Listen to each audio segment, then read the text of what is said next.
A VP of operations pulled me aside 6 weeks into a major systems transformation. He said, "Kevin, something strange is happening. My team was fine 3 months ago. They were engaged, they were collaborative, they were willing to learn. Now, half of them are quietly updating their resumes, and the other half won't make eye contact in meetings. Nothing happened to them directly. The transformation hasn't even reached their department yet." I asked him one question: "How's your leadership team handling the change?" There was a really long pause. Then he said, "Honestly, our CTO hasn't slept in weeks. Our CFO keeps questioning the ROI in every meeting. And our CEO smiles through every town hall, but everyone can tell it's performative." His team wasn't reacting to the transformation. They were reacting to the anxiety that was radiating from the people above them. The emotions had traveled 3 levels down to the org chart before a single process had changed. That's not a communication failure. That's emotional contagion. And it's one of the most powerful and least understood forces in organizational transformation. I'm Kevin Novak, CEO of 2040 Digital, professor at the University of Maryland, and author of The Truth About Transformation: Leading in the Age of AI, Uncertainty, and Human Complexity, along with the Ideas and Innovations weekly newsletter. Welcome to the Human Factor Podcast, the show that explores the intersection of humanity, technology, and transformation, along with the psychology behind transformation success. Today, Elizabeth Stewart and I are exploring the contagion effect and how emotions spread through organizations during change and transformation. In our last episode, we kicked off season 2 by exploring the identity crisis of expertise.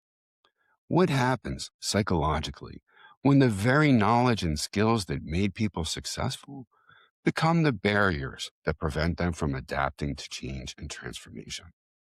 We walk through the 5 identity threats that transformation creates for experienced professionals: competence threat, relevance threat, status threat, narrative threat, and community threat.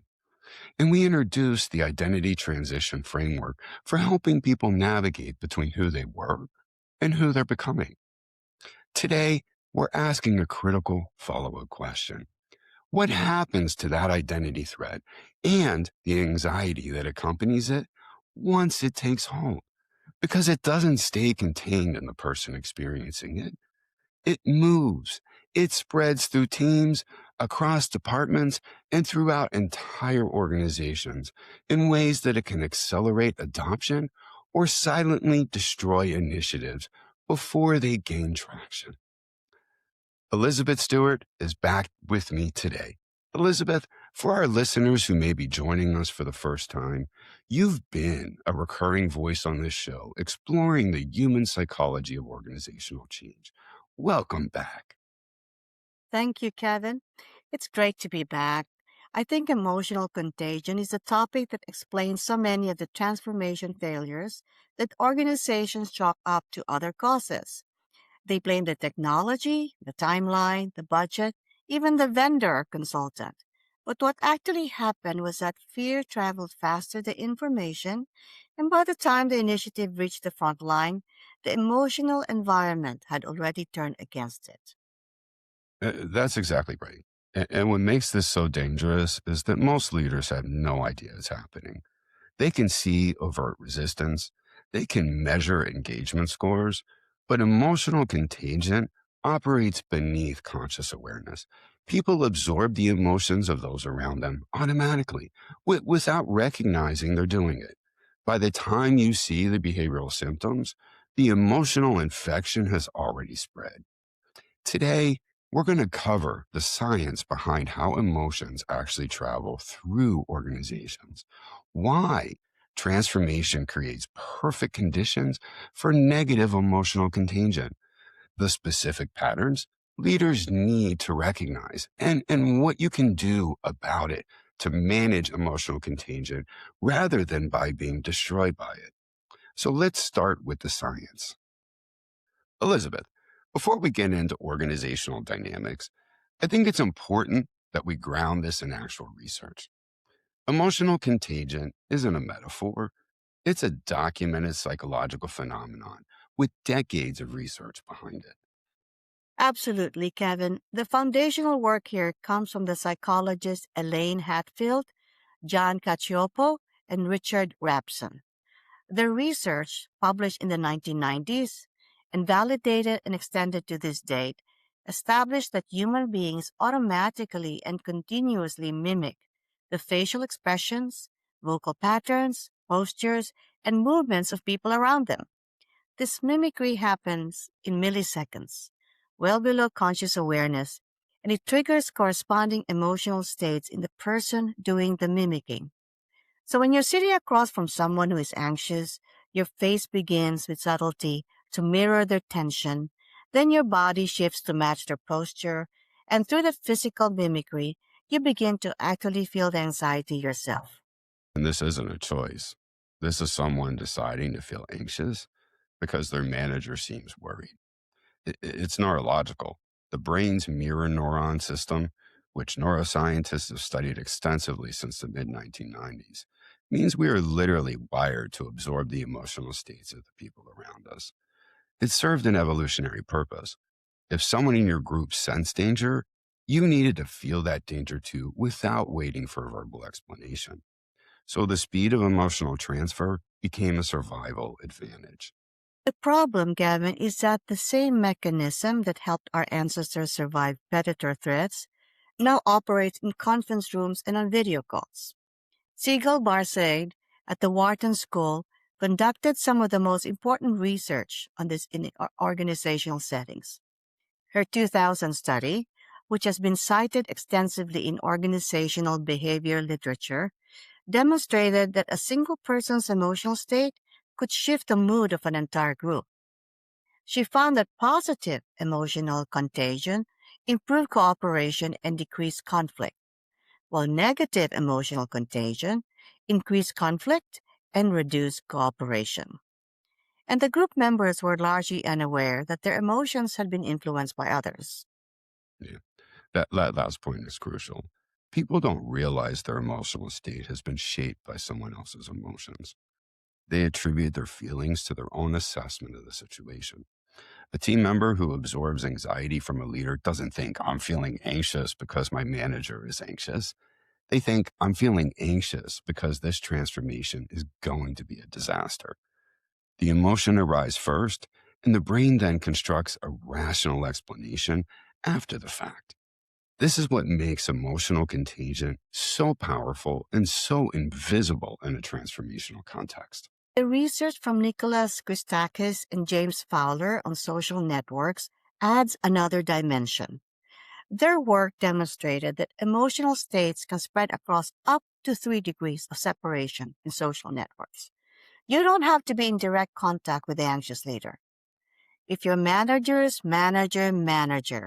is experiencing identity threat and the anxiety that comes with it, that emotional state can reach you through the chain of social connections, even if you've never met the person at the origin of that anxiety. 3 degrees of separation in a typical organizational hierarchy covers enormous ground. A CEO who is experiencing fear about a transformation success can generate emotional contagion that reaches frontline employees through multiple pathways, through direct reports, through informal networks, and through meeting dynamics, through the way decisions are communicated or delayed. And each person along the change doesn't just pass the emotion forward, they amplify it or they transform it based on their own psychology. That amplification effect is something the research is very clear about. When someone absorbs anxiety from a leader and then adds their own identity threat or competence concerns on top of it, the emotion they transmit to the next person is often more intense than what they receive. It's not a neutral relay, it's an escalation. Organizational psychologist Daniel Goleman's work on emotional intelligence has shown that negative emotions tend to be more contagious than positive ones, and they spread faster. This is consistent with what neuroscience tells us about the brain's negativity bias, the tendency to give more weight and attention to negative stimuli, which has been documented in numerous studies over the past 2 decades. So, what we're dealing with in transformation is not just people having individual emotional reactions to change. We're dealing with a system level phenomenon where emotions travel through the organization's social networks, amplifying as they go, operating below conscious awareness, and shaping how people interpret or respond to the transformation before they've had any direct experience with it. Elizabeth, let's talk about why organizational transformation creates ideal conditions for emotional contagion to operate at its most destructive. There are several factors, Kevin, that converge during transformation that make emotional contagion particularly powerful. The first, of course, is uncertainty. Research on stress and cognition consistently shows that uncertainty heightens emotional sensitivity. When people don't know what's coming, when roles are unclear, when timelines shift, when the end state isn't well defined, their brains become more vigilant about scanning the environment for potential or imagined signs of threats. And the primary source of those signs or cues isn't the official communication. It's the emotional states of the people around them, especially the people above them in the hierarchy. And this connects directly to what we discussed in our last episode about identity threat. When leaders are processing their own anxiety about whether their expertise, their role, their relevance will survive the transformation, they're broadcasting that anxiety through every interaction. Their tone in meetings shift, their response time in emails change, their body language during presentations tells a different story than their words. And every person in the room is unconsciously reading those signals and absorbing the emotional content. The second factor is what researchers call social referencing. This is well documented in developmental psychology, where infants look to their caregivers' facial expressions to determine whether a situation is safe or threatening. Adults do the same thing in organizations, particularly during times of uncertainty. They look to leaders, to respected colleagues, to informal influencers to determine how they should feel about what's happening. If the people they're looking to for emotional cues are radiating fear, that fear becomes a shared emotional baseline for the group. And here's where it gets really interesting from a transformation perspective. The people who are most likely to be experiencing intense emotions during transformation, senior leaders, the technical experts, the long tenured employees whose identities are most tied to the current state, are also the people most others are looking to for emotional guidance. The research on emotional contagion shows that people with more power and status have disproportionately more influence on group emotional states. A leader's anxiety is more contagious than a peer's anxiety. A respected expert's fear about the transformation carries more emotional weight than a junior employee's concerns. Kevin, the third factor is proximity and frequency of contact. Emotional contagion requires exposure. The more time you spend with someone experiencing a strong emotion, the more likely you are to absorb that emotion.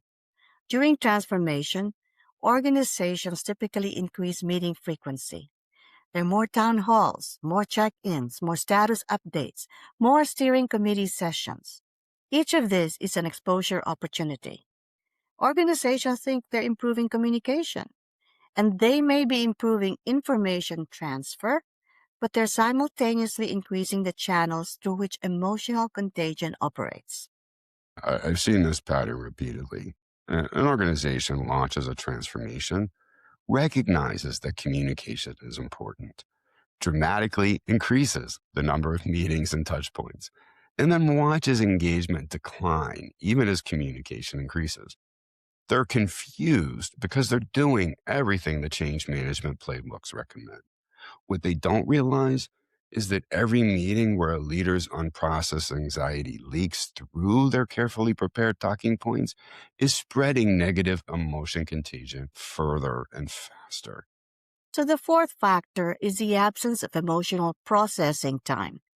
Transformation typically moves fast. There are deadlines, there are milestones, there are deliverables. There's pressure to maintain momentum. What gets sacrificed is the time and space for people to process their emotional response to change. And unprocessed emotions don't disappear. They leak out in interactions, in tone, in micro expressions, and in the way people respond or don't respond to questions. They become the raw material for emotional contagion. Yeah, so if we put all this together, transformation creates high uncertainty, which then increases emotional sensitivity. It puts the most emotionally affected people in the most visible and influential positions. It increases the frequency of contact and exposure, and it eliminates the time needed for emotional processing. That's just not a contagion friendly environment. That's a contagion optimized environment. Let's get specific about what emotional contagion actually looks like as it moves through an organization during transformation.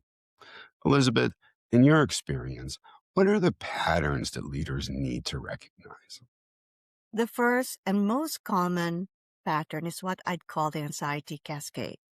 It starts at the top, often with a single leader or a small leadership group or team processing identity threat, competence anxiety, or strategic uncertainty. That anxiety expresses itself subtly through their behavior, shorter responses in meetings, more frequent requests for data and reassurance, decision delays disguised as prudent analysis, a shift in tone from confident to cautious. Their direct reports absorb their anxiety. They add their own concerns and transmit an intensified version to their teams. By the time it reaches the front line, the original strategic uncertainty has transformed into this whole thing is going to fail and we're all going to lose our jobs. Yeah, and in that regard, I want to emphasize something about that cascade. The message changes as the emotion travels. The CEO might be experiencing legitimate strategic concern about market timing. That's a reasonable emotion for someone in that role. But by the time it has traveled through three or four levels, it's no longer strategic concern. It's an existential fear. Each person in the chain interprets the emotion through their own psychological lens and then transmit a version of that reflecting their specific vulnerabilities. The emotion is the carrier, but the narrative it attaches to shifts at every level. The second pattern, Gavin, is what researchers describe as emotional clustering, where pockets of shared emotional states form within teams or departments. This happens when a particularly emotionally expressive individual, often a team lead or informal influencer, sets the emotional tone for the group. If that person is processing change with anxiety and cynicism, the entire cluster adopts that emotional stance. You end up with departments where everyone knows this won't work, not because they've independently evaluated the transformation, but because the emotional environment has shaped a shared narrative. Yeah, I've seen this at organizations where two departments sitting on the same floor, doing the same work, affected by the same transformation, have completely opposite emotional orientations. One is cautiously optimistic, the other is actively hostile. The difference isn't information or even impact. The difference is the emotional state of the person setting the tone for each group. That's emotional contagion operating at the cluster level. The third pattern is what we call emotional suppression rebound. This is particularly insidious, Gavin. It happens when leaders are told, often by well meaning change management consultants, that they need to project confidence and positivity about the transformation, regardless of what they actually feel.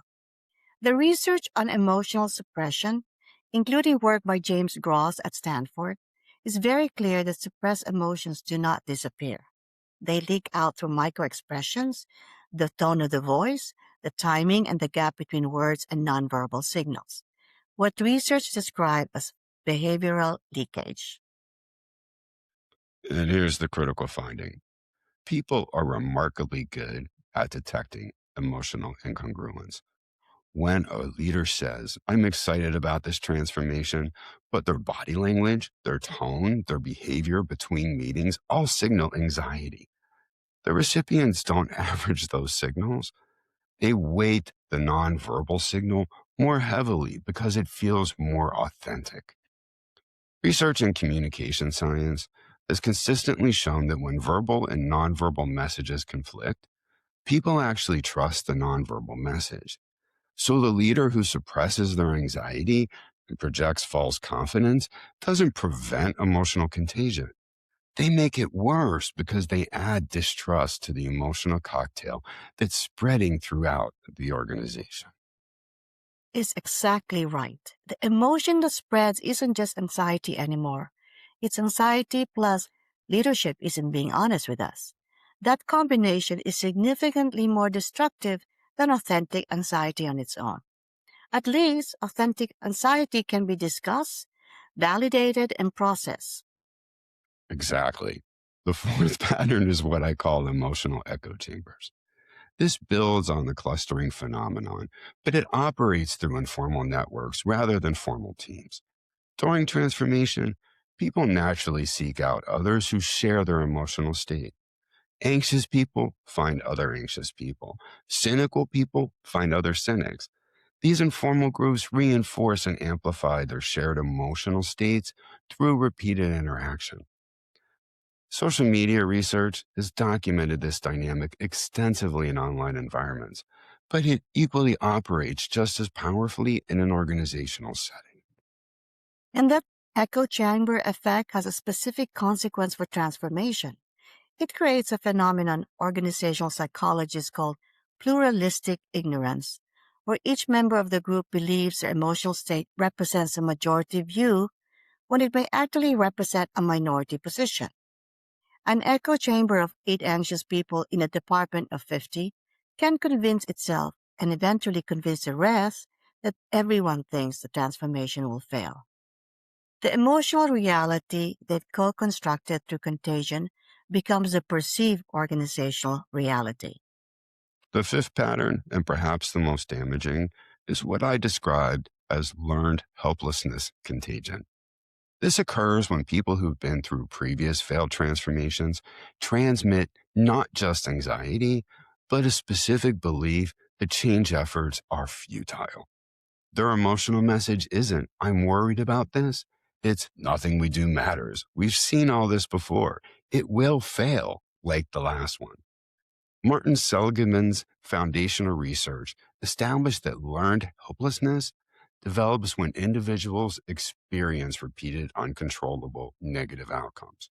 What organizational researchers have since observed is that this helpless orientation doesn't stay contained to those who experience the failures directly. Through emotional contagion and social modeling, people who never experienced the original failures can adopt the same passive defeated stances simply by working alongside those who did. And the organizations with a history of failed transformations, which is mostly among large organizations with a documented 70% failure rate, these organizations have embedded learned helplessness in their culture.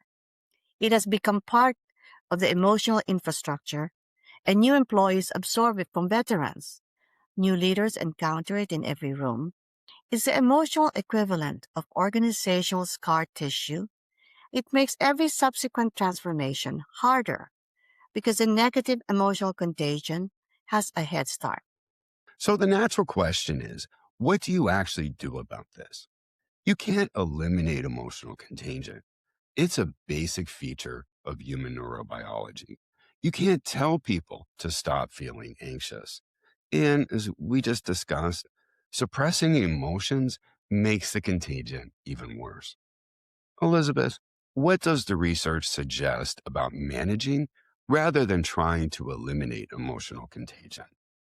So, the first and most important intervention is leader emotional awareness and processing.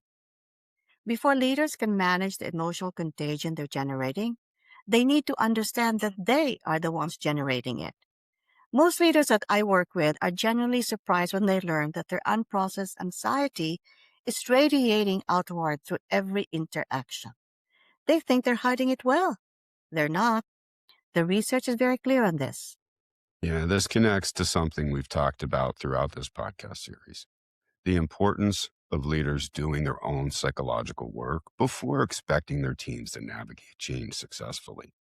If a leader is experiencing identity threat, competence anxiety, or strategic uncertainty about the transformation, that's completely legitimate. But those emotions need to be processed, ideally with a coach, a peer group, or even a trusted advisor. Needs to happen before the leader walks into a room full of people who will unconsciously absorb whatever emotional state they bring with them. Kevin, the second intervention is what I'd call intentional emotional modeling. Once leaders understand that they're emotional broadcasters, they can begin to be more intentional about what they broadcast. And I want to be very clear. This is not the same as emotional suppression or projecting false positivity. Intentional emotional modeling means being authentic about the complexity of the emotional landscape while deliberately choosing which aspects to lead with. A leader might say, I want to be honest that this transformation involves real uncertainty. I have concerns too, and I'm also genuinely energized by the problem we're solving, and we're confident in the team's ability to work through the hard parts. That's not fake positivity. That's an authentic emotional frame that acknowledges difficulty while leading with agency and capability. The research on what Amy Edmondson at Harvard has documented about psychological safety is directly relevant here. When leaders model emotional honesty, not emotional dumping, but honest acknowledgement of their own emotional experience, it creates conditions where others feel safe to process their emotions openly rather than through the underground channels of contagion. The emotions don't disappear, but they move from unconscious transmission to conscious conversation. And that's where they can actually be managed. The third intervention targets the structural conditions that amplify contagion. Remember, transformation typically increases meeting frequency, reduces processing time, and puts emotionally affected leaders in front of large groups repeatedly. Organizations can redesign these structures to reduce contagion risks. This might mean, for instance, reducing large group meetings where single leader's anxiety can spread to hundreds of people simultaneously and replacing them with smaller group conversations where the emotional dynamics are more manageable and reciprocal. It might mean building processing time into the transformation cadence. Not more meetings to discuss a change, but dedicated space for people to articulate and work through their emotional responses to the change. Yeah, I want to add something practical here. One of the most effective interventions that I've used is what I call emotional check ins at the beginning of meetings. Not how is everyone feeling, which tends to generate performative responses, but structured questions like, what's one thing about this transformation that concerns you that we haven't yet openly discussed? Or where are you on a scale of 1 to 10 in terms of confidence that we'll get this right? And what would move you 1 point higher? These questions surface the emotional reality in a way that makes it discussable rather than letting it operate underground through contagion. The fourth intervention focuses on identifying and supporting emotional influencers. Every organization we know has informal emotional leaders, people whose emotional states have disproportionate influence on the groups around them. These aren't always the formal leaders. They might be a long tenured team lead, a respected technical expert, or the person everyone goes to for the real story about what's happening. If these emotional influencers are processing change with anxiety and cynicism, they become super spreaders of negative contagion. If they're processing change with cautious optimism and genuine engagement, they become accelerators of positive emotional momentum. The identification piece here is critical. Leaders need to map out not just the formal org chart, but the emotional influence network. Who do people go to when they want to know how to feel about something? Who sets the tone in meetings? Whose reaction to a change announcement do people watch before forming their own response? Those are your emotional influencers, and investing in their psychological readiness for change is one of the highest return investments a transformation leader can make. The fifth intervention, and this one draws directly from the emotional contagion research, is leveraging the fact that positive emotions are also contagious. Barsad's research showed that positive emotional contagion improve group cooperation, reduce conflict, and enhance performance. The mechanism works in both directions. Organizations can intentionally create conditions for positive emotional contagion by celebrating genuine small wins, by making progress visible and concrete, by creating opportunities for people who've successfully navigated the change to share their experiences with those who haven't yet experienced them. And I want to emphasize here the word genuine. Manufactured enthusiasm, forced fun activities, performative celebrations, they're detected as inauthentic and trigger the same distrust dynamic we discussed earlier. Positive emotional contagion requires authentic, positive emotional experiences. That means the small wins need to be real. The progress needs to be actual. The stories of successful navigation need to come from people who genuinely experience difficulty and work through it, not from hand-picked success stories designed to make the transformation look easier than it is. Okay, but one more point on this, Kevin. The timing matters enormously. Early in the transformation, when uncertainty is highest and emotional sensitivity is most acute, leaders should be investing heavily in creating conditions for the positive emotional contagion. This is when emotional direction is being established. Once a negative emotional trajectory is entrenched, reversing it requires significantly more effort than setting a positive trajectory from the beginning would have had. It's a critical insight. Emotional contagion is easier to shape at the beginning of a change rather than reverse once it's established. Organizations that ignore the emotional dimensions during the early phases of transformation and then try to address morale problems later are fighting an uphill battle against entrenched emotional patterns that have already spread through the organization's social networks. Elizabeth, as we wrap up, what's the one thing that you would want transformation leaders to take away from this conversation? Kevin, we need to remember and be aware that emotions are data, they're not obstacles. When you see anxiety spreading through your organization, that's not a problem to suppress or a weakness in your people. It's information about the psychological environment you've created. The question isn't how do I stop people from being anxious? The question is, what is the emotional environment I'm creating through my own behavior, through the structures I've designed, to the way I'm handling my own psychological response to this change? If you change the emotional inputs, the contagion changes direction. Yeah, I couldn't agree more. And I'd add to this the 70% transformation failure rate that we reference frequently on the show doesn't exist because organizations choose bad technology or write poor strategies. It really exists because they ignore the human factors, the emotional factors that determine whether people actually embrace or quietly sabotage the change. Emotional contagion is one of those factors, and it's operating in your organization right now, whether you're managing it or not. In our next episode, I'm going to address something that connects directly to what we've been discussing about emotional contagion, the middle management trap. Why are your most critical change agents set up to fail? Middle managers are the organizational layer that receives the most pressure to drive change while having the least psychological support to manage it. They're translating strategic vision downward while managing resistance upward. And the research shows they experience significantly higher stress during transformation than either senior leadership or the frontline employees. We're going to explore the 5 distinct psychological burdens middle managers carry during change and what senior leaders can do to stop burning out their most important transformation allies.